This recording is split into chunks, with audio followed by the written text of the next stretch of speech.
สวัสดีทุกท่านวันแรกนะเป็นวันแรกที่เราได้พักผ่อนนะท่านหลังจากกินข้าวอิ่มนะปกติเราก็ไม่ได้พักนะเราก็ลุยยาวเลยวันนี้เป็นวันแรก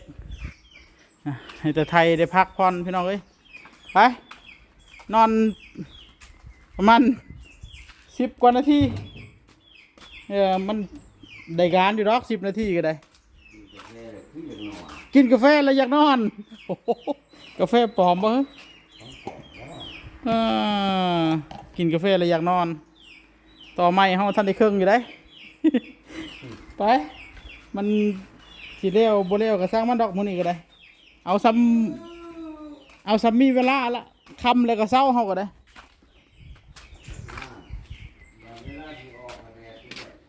คือตอนที่เฮานอนนี่มันล่มพี่น้องพอกำลังว่าสิออกปุ๊บมันแดดเลยเห็นป่ะนี่ ตอนที่เราพักเที่ยงนี่โอ้ร่มนะร่มตลอดพอว่าสิออกเท่านั้นแหละแดดจะไม่เฮ็ดใส่กันขนาดเนาะแดดนี่ก็ได้เนาะไปลุยต่อสบายดีพี่น้องปองไปทุกคนอยู่กับนายโพธินะทุกท่านโตล่าสุดทุกท่านเลยมีเสียงหึมมาแล้วพี่น้องเอ้ยทางพุ่นมีเสียงมาแล้วฝนสิตกมืดมาอีกแล้วบัดนี้ตกกระตกบ่เกี่ยวน้ำเฮาเอาขุดต่อไม้ซื่อๆดอกวะขอแค่อย่าตกมืออื่นก็พอเนาะบ่อยากตกมือใดก็อย่าท้อขึ้นกันขึ้นให้อมมือเราบ้ามันง่ายได้ปูนก็ได้โอ้จังไดมันก็บ่ได้รอเบิดมือดอกบ้าจังที่เจ้าบ่ได้เฮ็ดดอกเจ้าบ่ฮู้ดอกมันยามฝนตกข่อยเคยเฮ็ดแล้วเงื่อนหลังนั่นน่ะฝนตกนะเฮ็ดตอนฝนตกรถปูนก็ติดได้ยู่รถปูนมัดมือกว่าสิได้เทตอนนี้เราก็ตัดแนวท่านตัดรากมันออกมาแนวท่านสักหน่อยแล้วพี่น้องเอ้ยมันขยับอยู่บ่มันตีงอยู่บ่บัดนี้ง่ายแล้วพี่น้องง่ายห่มแล้ว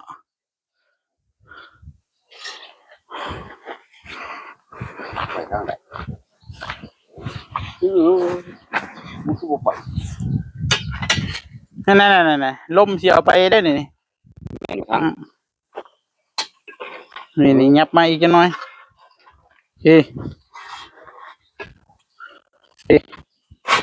เฮ้อย่าสู้มันได้ขาดพี่บอกโอ้อย่าฝันงั้นบอกไทยมันขยับแล้วบ่เฮ้ยฮันดิโอ้ตีงอยู่ตัวนี้เนาะแห้งลายมันสิล่มเฮ้าบ่สิล่มลุยต่อจางต่อไม่ตอนละพันบ่เอาดอกคอยเอาอยู่บ่เจ้าตอละพันนี่เอาใหญ่กว่านี้จังน้อยต่อ1,000ขุดตัดห่างนี่ต่อเล่นฮะซึ่งต่อตัวนี้ก่อนบ่เอาดินออกซะก่อนเพิ่งจะรับเลื่อยคมวังหันบัดตัดถึกดินอีกละเบ้อจะรับไปโดนเติมหรือค่อยรับแม่งอันนั้นก็ได้ก็บ่ฮู้เมื่อดอกการรับคมแล้วมันประตัดดินมันเป็นอะไรกาแฟยังกินหรอกกาแฟบอมบ่ซองพุ่นนะซองพุ่นก็รับเนาะซองสิเต่ามันนี่ก็4ซองแล้วยังรับอยู่แล้วคือเต่าจะ10ซองก็คือสิรับโดนเจ้านี่เนาะคือว่ากินกาแฟยังรับได้ตัดได้บ่นี่เลยบายได้อยากนอนโลดกินกาแฟแล้วอยากนอนเพราะงั้นนี่กินกาแฟแล้วง่วงเอาแบตไงเฮาดู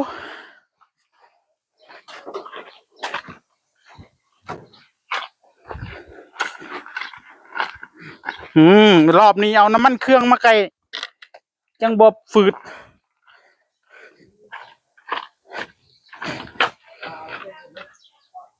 โอ้มันแดงอยู่กันไงแดงอยู่ อยกันเนาะ เดี๋ยวเอาตัวน้อยมา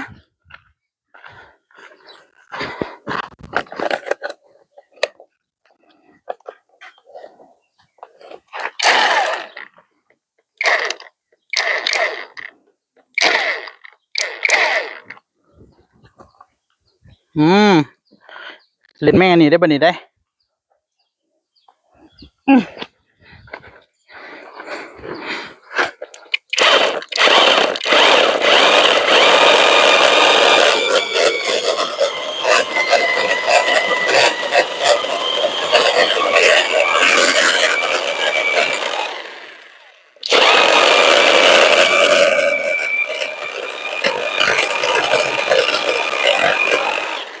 ขาดไว้เถอะบัด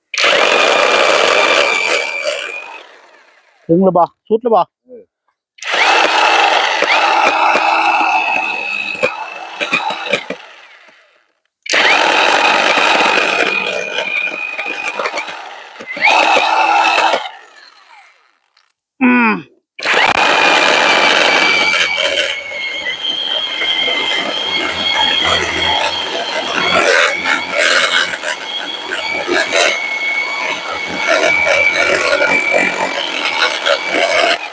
ได้แล้วบ่ตาไทย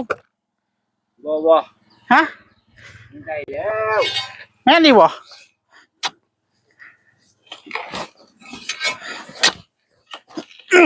เอามันคือบอก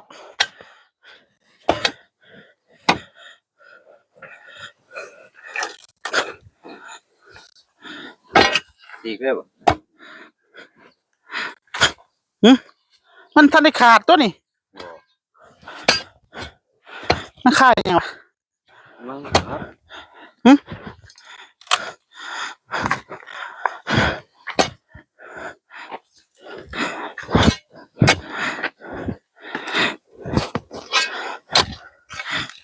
ขาดยังตาไทยบ้ามันปุดแล้วว่างั้น ว่ามันก็เท่ากับซับโลด อ่ะ มันบ่ได้คมเนาะมันเสียวลงข้างใต้ก็มี อ่าฮะกวัดมันขึ้นบ่นี่ ก็ได้หยังพุดไปเรื่อย นั่นเด้ข้างล่างอ่ะเด้ โอ้ เอ้ยดึงเลยบ่รถไถนำเลยบ่ออกแล้วได้ค่อยว่า เดี๋ยวเป้าเพิ่นนั่นหงายเจ้าสิเฮ็ดมื้ออื่นนี่บ่จงปวดเจ้าคือเถะ โอ้ยพ่อใหญ่นี่เฮ้ย จะเก็บไปงูมาอย่างเดียวไว้หักใหม่ก็ดิ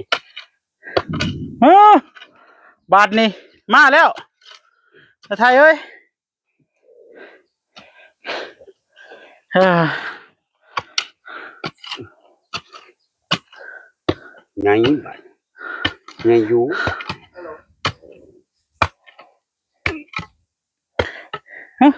มันตีงเลยได้ตาไทยมันจะเทือนมาหอดพินแล้วได้นี่ได้แสดงว่านี่มัน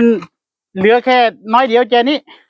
เดี๋ยวเว้าให้กำลังใจเจ้าของหลาย เอาตีนดันออกก็ออกนี่ค่อยว่านี่เบิ่งข่อยลองทำท่ามึงดู เดี๋ยวพักเก่งไงแต่เก่งปานนั้นคือบ่ลกเอาลกกาแต่ทีแรกพุ่น อันเด้ เบ้ย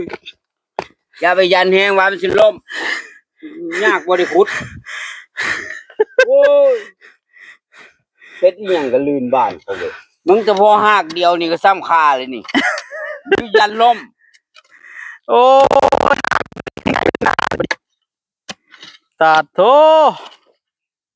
บ่แล้วง่ายดอกนี่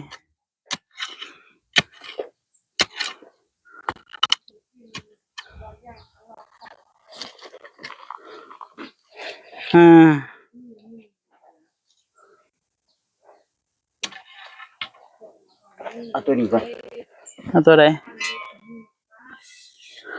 ดูถึงออกก่อนเอาเลยเนี่ย เรียกแต่เจ้าเถอะคนฟ้าห้องบูมบัมแล้วบัดนี้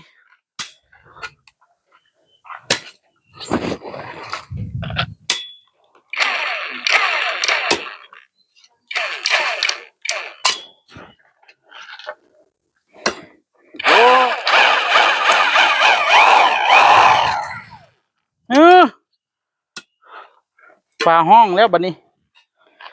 ตกแท้ๆจะได้สะไทยได้การอยู่บ่ ขุด ฮะขุด ขุดอย่างนี้ก็บ่ได้ คือบ่ขุดทางนี้ซะก่อนนี่เอามองนี่นั่นล่ะ ฟันอันนี้ ฟันตัวใดตัวนี้เอาขี้ดินออกก่อนนะ มันเป็นห้ากมันก็ขุดบ่ได้ถ้าเอาไปลงทางนั้นมันจะไปถม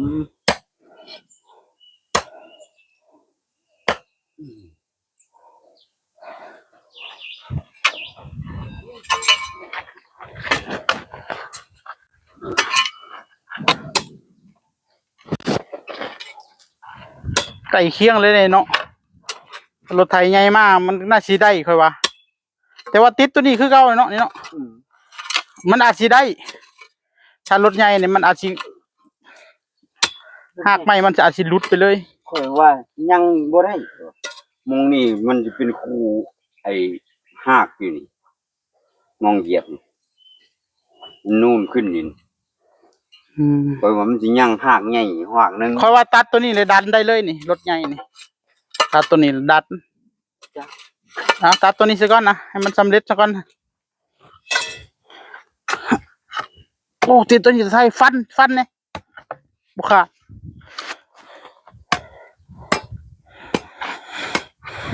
ท่านได้ขาดเนาะว่าหันเนาะเอาไปงัดมาซะก่อนเนาะ หรือทั้งหลาย โยยันมันถือขี้ดินนี่แหละยังไง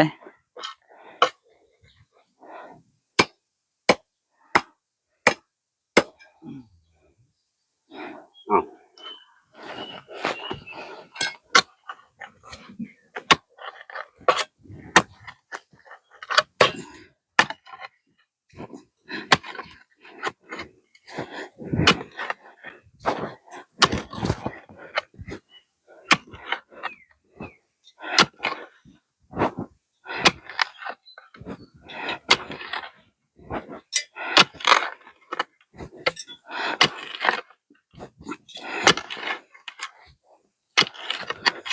ตัดนี่เลยก็พอเลยเนาะไม่ต้องบากสองเทือหรอกเนาะ แค่เดียวเลย เพเดียวเลยบ่ขวัดดินขึ้นก่อน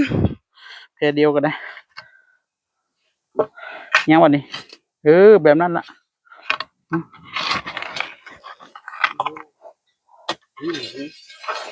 ง่ายอยู่ได้หักเลยก็ได้